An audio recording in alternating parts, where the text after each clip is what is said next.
So in this chapter, we've looked at different biases. As a scout, we want to assess a player on their performance, just as it is, and on their potential, what they might do in the game. And we need to avoid the pitfalls that there can be from preconceived notions of any sort and of set ideas and stereotypes. But particularly, I do think we have a responsibility to query any sort of racist stereotypes that we come up against. You do hear of scouts who will look at a player and look at their ethnicity and they will pigeonhole them as a type of person, even. Now, this is wrong. There's no getting around that. I mean, it's not good scouting either because it's sloppy and you're going to miss talent. But even more important than that, it is not fair.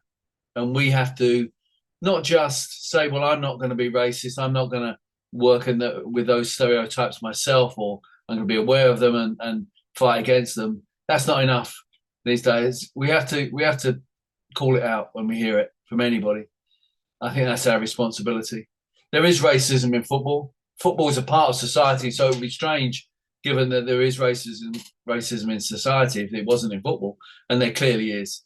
And I've heard it over the years from time to time, just as you do in all walks of life. And there is no room for it in our game or in our communities, and we have to play our part.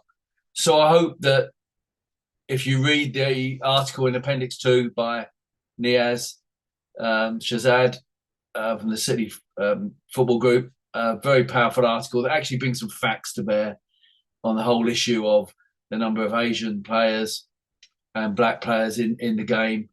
And I think it's a very important contribution, which is why I've wanted to produce it as one of the appendices in this book. So have a read of that and have a think and challenge ourselves, and let's challenge others, and let's go forward as a football world.